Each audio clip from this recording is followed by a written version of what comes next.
¿Qué pasa cuando lo inexplicable toca la puerta de tu conciencia? Cuando decidimos ignorar la cotidianidad y nos sumergimos súbitamente en un hálito cambiante de estados mentales y de percepción sin previo aviso, que inexplicablemente se postra delante de ti. Donde lo cotidiano se vuelve entrañable, la muerte parece la única liberación inalcanzable a la mentira que ahora es tu existencia. En cualquier momento y en cualquier lugar donde te encuentres, podrías vivir algo antinatural, el descubrimiento permanente de lo desconocido. La búsqueda de la piedra filosofal se vio impulsada en la Edad Media por dos motivos: las mejoras en las técnicas de elaboración del cristal y el desarrollo de la química por parte de los científicos del mundo musulmán, quienes también recuperaron las teorías de la Chima. A través de la traducción de los antiguos textos griegos, este conocimiento llegó a Europa, donde gozó de gran atención durante el Renacimiento. Más que sus supuestos poderes transformadores, el principal interés que despertaba provenía de tratados de filósofos de la Grecia clásica que hablaban de una panacea, es decir, una medicina para todos los males, que se obtenía preparando una infusión con polvo de piedra filosofal. Algunos la definían incluso como una especie de elixir que podía alargar la vida, con descripciones tan fantasiosas como que al beberla se caía la piel, el pelo y las uñas, y de debajo de ellos emergía un cuerpo joven y sano, libre de cualquier achaque o enfermedad que padeciera anteriormente. Los más aventurados incluso afirmaban que después de beber el líquido ya no se necesitaba ingerir ningún alimento y el individuo se volvía inmortal. Ahora descubramos los secretos de los antiguos estudiosos de la piedra filosofal y sus libros prohibidos.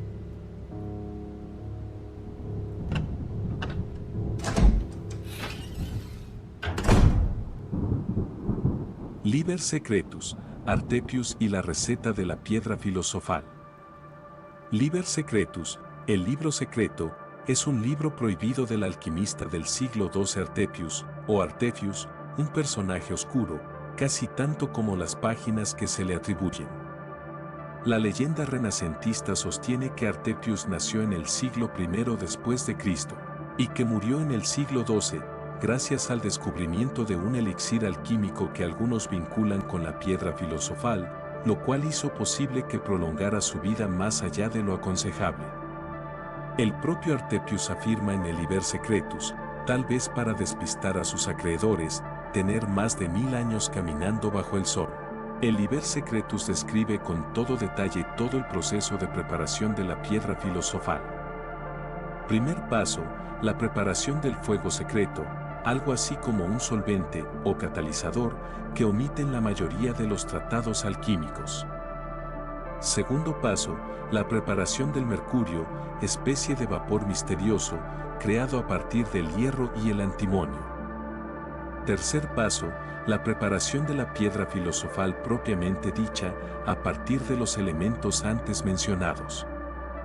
Demasiado simple, en apariencia, pero el Liber Secretus realmente le hace honor a su nombre, ya que estas operaciones no se presentan en una secuencia ordenada, ni siquiera lógica. Uno puede pensar que está preparando la masa del gran bizcochuelo filosofal y, en realidad, estar mezclando los ingredientes para su decoración. Peor aún, el Liber Secretus emplea un lenguaje alusivo, recóndito, donde se utilizan distintos nombres para referirse a una misma cosa, a veces dentro de un solo párrafo, generando de este modo el típico desánimo de las actividades alquímicas. A pesar de estos sutiles ocultamientos, el Liber Secretus es un texto alquímico excepcionalmente claro en cuanto a los ingredientes que uno debe procurarse para fabricar la piedra filosofal, pero oscuro como la noche cuando se trata de ordenar los procesos de preparación. Por todos estos motivos, el Liber Secretus fue uno de los libros alquímicos más buscados durante el Renacimiento, a tal punto que se disputan algunas revisiones apócrifas, como la de Fulcanelli, autor del Misterio de las Catedrales, quien le atribuye a Artepius ser el primero en hablar claro sobre el tema, aunque desordenadamente. Ahora bien, si el Liber Secretus posee o no la receta de la piedra filosofal, y en consecuencia de la vida eterna, es irrelevante para el profano. Incluso una lectura recreativa es una experiencia difícil, fatigosa, ya que las operaciones no se presentan en secuencia, con lo cual la fibra más íntima del libro, su estructura, carece de un principio y un final. Incluso una persona experta en el arte de la alquimia deberá ejercitar enormemente la paciencia para extraer un mísero párrafo inteligible. El propio Fulcanelli, verdadero hacedor de maravillas alquímicas, confesó haber perdido 20 años de su vida en operaciones inocuas hasta encontrar el Liber Secretus, cuyas páginas despejaron la desorientación del sabio y lo pusieron tras la pista de la piedra filosofal. En este contexto es lícito suponer que todo aquel que consiga tamaño logro, la vida eterna, se retire de los asuntos mundanos. Fulcanelli lo hizo.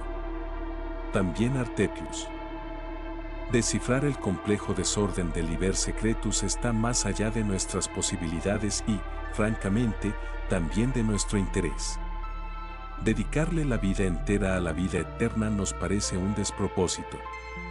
Pero quizás la desmesura del objetivo final del libro, obtener la piedra filosofal, requiera un sacrificio igualmente desproporcionado. Para finalizar, compartimos el último párrafo de la versión original del Liber Secretus. Y cuando veas aparecer la verdadera blancura, que brilla como una espada brillante o plata pulida, debes saber que allí está el enrojecimiento oculto. Pero ten cuidado de no removerla del recipiente. Se debe disolver hasta el final. Con calor y sequedad puede asumir un color cítrico muy hermoso. Cuando lo veas, rinde alabanzas. Tuyo es ahora el secreto. Úsalo con sabiduría. Liber Duodecem Portarum, el libro de la piedra filosofal. Si existió alguna vez un hombre capaz de haber descifrado el secreto de la piedra filosofal, ese fue George Ripley, 1415 a 1490, probablemente el alquimista más influyente de todos los tiempos. En 1477 escribió su obra cumbre, El Compendio del Alquimista, The Compound of Alchemy, también conocido como Liber Duodecem Portarum, el libro de las 12 puertas, en referencia a las 12 etapas en la fabricación de la piedra filosofal. Antes de proseguir con este notable libro prohibido, resulta oportuno decir algo acerca de la piedra filosofal. El Lapis Philosophorum, o piedra filosofal, es básicamente una sustancia legendaria, capaz de lograr toda clase de transmutaciones, entre ellas, convertir cualquier metal en oro, lo cual se conoce como crisopoeia, pero también de obtener para su creador nada menos que la vida eterna. Podemos pensar que la posibilidad de crear oro a partir de otros metales siempre fue un asunto secundario para los alquimistas, casi una excusa, de cara a la nobleza y la aristocracia, para justificar sus inversiones. La verdadera búsqueda de la piedra filosofal tiene que ver con la obtención de la inmortalidad. En los rollos de Ripley se explica, paso a paso, cómo fabricar la piedra filosofal, es decir, el método preciso para obtener el elixir de la vida eterna. En este contexto, la piedra filosofal es, a la vez, un símbolo de la perfección espiritual e intelectual a las que aspira la alquimia, pero también una meta objetiva, el magum opus o gran obra. De las escasas copias completas que George Ripley hizo circular en su tiempo, una de ellas dedicada al rey Eduardo IV, solo sobreviven alrededor de 20, todas incompletas, y con ilustraciones falaces insertadas por artistas maliciosos con el propósito de desalentar a los curiosos. Uno de estos espíritus inquietos fue nada menos que Paracelso. Si bien no consiguió descifrar del todo las recetas de George Ripley, se aproximó lo suficiente a la piedra filosofal como para esbozar una especie de manual para crear un homúnculo. Otro famoso ocultista, John Dee, utilizó la receta de la piedra filosofal de George Ripley para traducir el enoquiano, el lenguaje de los ángeles descrito en el libro de Enoch. De hecho, el verdadero Necronomicon de John Dee abunda en oscuras referencias a la piedra filosofal. Esta es otra de las maravillosas propiedades de la piedra filosofal, la posibilidad de comprender todos los idiomas, todas las lenguas, mortales e inmortales, como el lenguaje de las hadas, la lengua adánica, es decir, aquella que se hablaba en el paraíso, el lenguaje de los vampiros, la lingua diaboli, balbuceada en el infierno, e incluso el confuso lenguaje de las flores. Salvo aquellos que sí han logrado fabricar la piedra filosofal, nadie sabe exactamente cómo luce esa sustancia misteriosa. De acuerdo con los libros de George Ripley, existen dos tipos diferentes de piedras filosofales, y ambas se fabrican siguiendo más o menos el mismo procedimiento. La piedra filosofal blanca, también llamada calceles albus, literalmente, piedra blanca, es capaz de transformar cualquier metal en plata. Se trata de una versión, digamos, inmadura, de la piedra filosofal completamente terminada. No permite conseguir la vida eterna, pero sí es capaz de brindar una mayor longevidad y un aspecto joven durante mucho más tiempo. La piedra filosofal roja, o lapis rubeus, es, en esencia, la forma más acabada y perfecta que puede conseguirse.